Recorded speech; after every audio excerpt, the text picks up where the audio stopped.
Wellington, boa noite e bem-vindo a mais uma edição.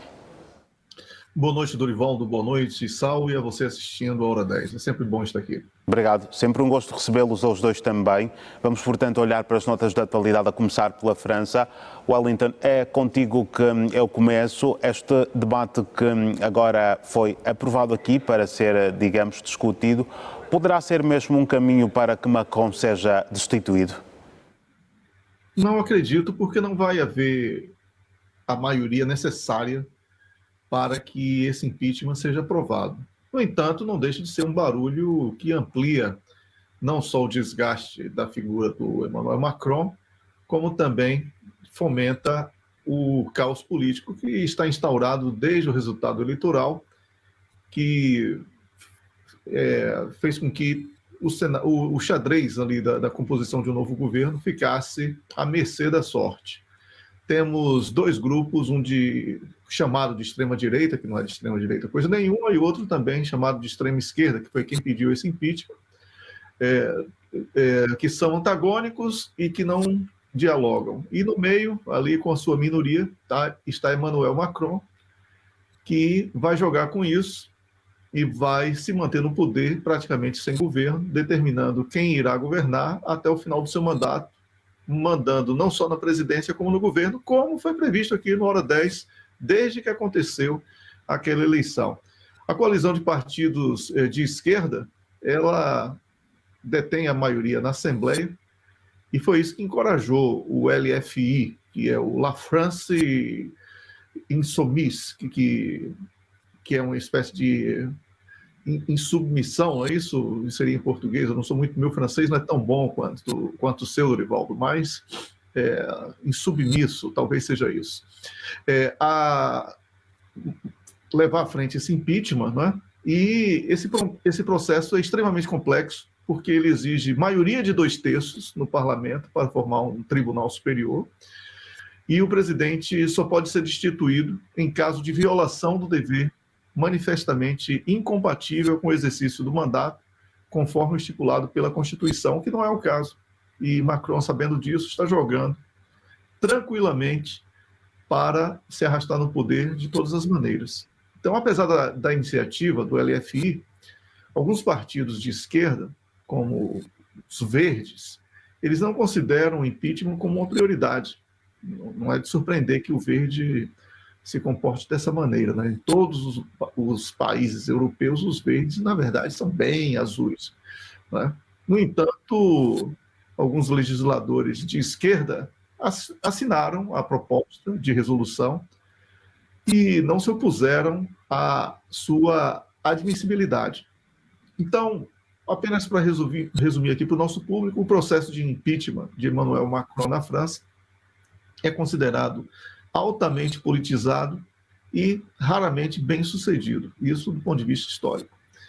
A definição ambígua de violação do dever pelo presidente permite que os legisladores tomem decisões com base em interpretações pessoais, o que amplia aquele conforto que eu falei sobre Emmanuel Macron, de que não sofrerá esse impeachment e, enquanto ele estiver no cargo, ele, como presidente, vai permanecer imune à responsabilidade criminal, civil e administrativa. E é tudo que Emmanuel Macron precisa para evitar um fim ainda mais dramático do que esse de governar sem voto. É isso, Dorival. Certo, Wellington. Vamos então olhar para o segundo assunto. Eu sigo com Wellington. Wellington, Putin ordenou na Rússia a expansão do exército.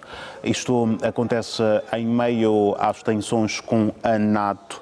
Mas o interessante seria mesmo aqui também percebermos como é que isto vai funcionar, ou seja, como é que esta expansão vai funcionar, uma vez que não será também uma mobilização obrigatória, como já vimos aqui também ser referido na nota. Exatamente isso, não é uma mobilização obrigatória, mas deixa de prontidão soldados que serviram de alguma maneira, tiveram o mínimo de preparo, né? Manuseio com armas, movimentos militares, enfim. Essa convocação, ela praticamente consolida a teoria russa de vitória na Ucrânia como algo altamente plausível, Dorival, porque especialmente os parceiros internacionais da Ucrânia, que são da NATO, não conseguem fornecer os recursos adequados prometidos ao exército ucraniano. É válido afirmar que, se as promessas da NATO de continuar a apoiar a Ucrânia forem minimamente cumpridas, o máximo que poderá ocorrer é o retardo da consumação da vitória russa já em 2025. Por isso, eu creio que os esforços militares russos estejam sendo ativados agora, mas pensando numa vitória definitiva somente para 2026, com todos os envolvidos, como sócios da Ucrânia, os países membros da NATO, com sérios problemas internos, especialmente nas suas economias. A Rússia hoje tem o plano de estender ao máximo essa guerra. Por isso que o tema escalada nuclear começou a entrar no debate, porque é o Ocidente quem precisa terminar essa guerra o mais rápido possível, e com uma derrota russa, algo que dificilmente irá acontecer. Então, sem perspectivas de vitória já em 2025, por causa de poupar, né? Vamos chamar assim, e por isso esse recrutamento não é obrigatório, poupar vidas dos seus soldados, a Rússia seguirá com essa atual estratégia de avanços lentos e graduais até forçar Kiev a capitular em 2026. A resistência da Ucrânia até 2025, com o apoio da NATO, como eu falei, ela faz parte da teoria de vitória russa e esfacela ainda mais o exército ucraniano, que está impedido de se fortalecer qualitativamente devido às sucessivas baixas e à impossibilidade do apoio chegar até o solo ucraniano. A Rússia tem como objetivo estratégico subjugar a Ucrânia e atualmente acredita que irá vencer este processo nos próximos 2 anos no máximo. Os termos de rendição propostos pelos intermediários russos incluem a Ucrânia ceder territórios sob o controle russo, né, aqueles que já foram conquistados, como Kharkiv e Odessa, para além de garantir que o que sobrar da Ucrânia não irá se unir à NATO. Então, para além de dar à Rússia o direito de dar o crivo de aprovação sobre eventuais representantes das regiões limítrofes, para que não surjam ali novos focos de agressão a partir da Ucrânia contra a Rússia. Então, para alcançar esses objetivos, a Rússia tem o plano de realizar 3 etapas: pressionar ao longo da frente ucraniana para esgotar as munições e reservas das Forças Armadas da Ucrânia, quebrar a determinação dos parceiros internacionais da Ucrânia, que são os membros da NATO, uma vez que a ajuda militar está cada vez mais limitada, e iniciar novas operações ofensivas lentas para obter ganhos no campo de batalha e forçar essa capitulação de Kiev em 2026. Então é importante considerar que esse recrutamento ele vai servir muito mais para, no futuro, poder cercar as fronteiras russas dessas novas áreas conquistadas, consolidando uma vitória russa que já está praticamente desenhada pelos militares da Rússia.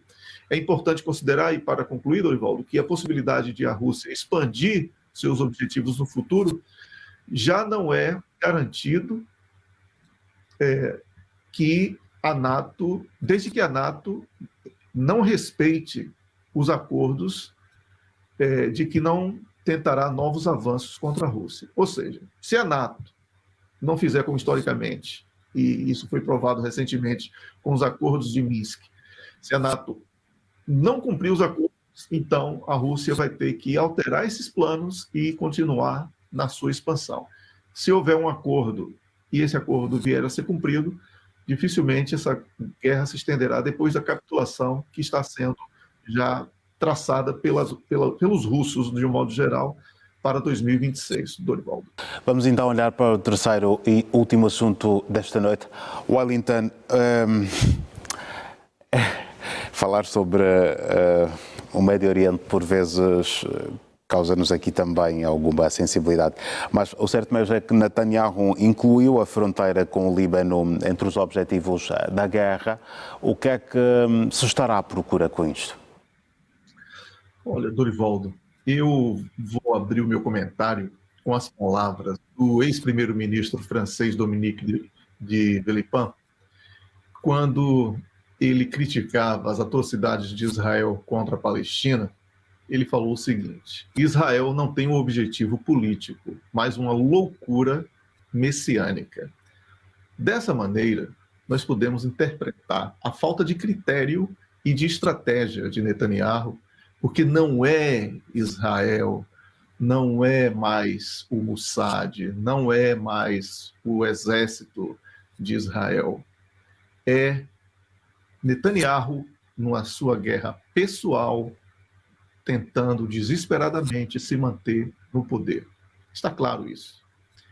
E essa nítida falta de estratégia das forças de Israel, especialmente por estarem lideradas por Netanyahu, frente à resistência tanto do Irão como do Hezbollah e até mesmo da Síria, ela decorre de uma série de ações danosas e múltiplas. Israel é um país muito pequeno, não pode estar à frente de tantas. Isso, assim, é básico numa estratégia militar. Todos criticam, por exemplo, voltando rapidinho para a Rússia por a Rússia não ter atacado com força a Ucrânia, quando todos sabem que o exército russo seria capaz. Ela prefere fazer uma ofensiva com um plano de lentidão e de gradualidade. Enquanto Israel atira para todos os lados. Isso é típico de quem não tem uma estratégia, quem quer viver da propaganda.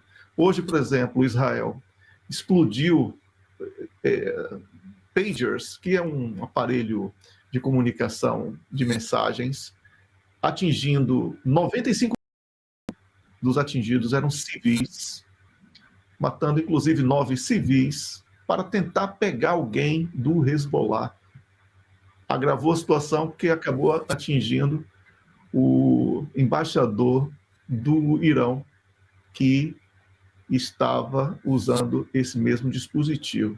Então, tudo isso para dizer que, ao bombardear uma fábrica de mísseis alegadamente associada ao Hezbollah e ao Irão, lá na Síria, o resultado que Israel conseguiu foi matar civis sírios.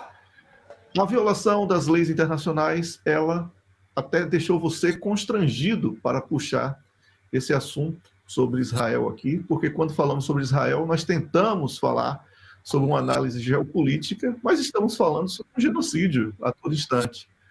E as ações de Israel junto na faixa de Gaza contra o Hamas, agora contra o Hezbollah, também na Síria, esse conjunto de ações para um país com dimensões diminutas, uma força também reduzida, isso vai gerar o que todos nós sabemos que vai acontecer, o fracasso. Israel vai ser atacado de maneira simultânea, harmônica, entre diferentes frentes. Um ensaio disso foi feito no domingo, com apenas um único míssil dos Houthis, e todo aquele estrago foi provocado numa usina elétrica, geração elétrica de Israel.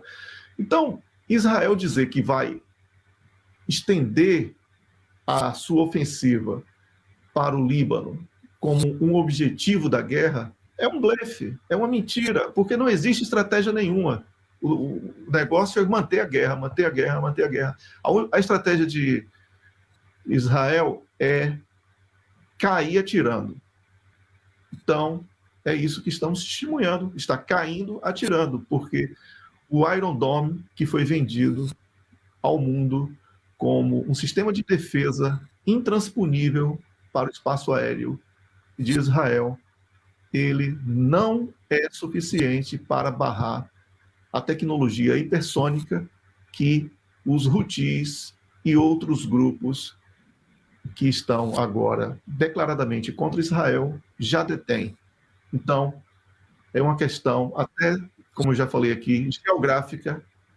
Quando Israel for atacado com um volume de, por exemplo, como dizem, possuir 150 daqueles mísseis, Israel não terá mais condição nem de se defender, nem de existir.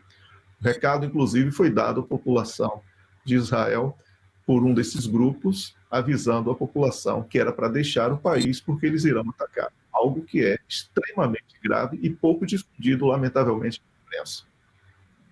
Wellington Calazans, muito obrigado por mais uma presença dos dois aqui no Hora 10 da noite. Nós vamos querer contar com vocês em próximas oportunidades. Wellington, sábado, uma conexão aqui antecipado para ti. Boa noite para os dois. Boa noite, Dorivaldo, e também a Issal. E apenas para reforçar aqui, que bom que o exemplo do Issal não foi que o pai estaria assistindo ao Hora 10, não é, Dorivaldo? Pelo menos isso, estava assistindo a um derby aí do 1º de agosto contra o Petro. Então, um grande abraço e sábado estarei aqui no Conexão Angola. Ok.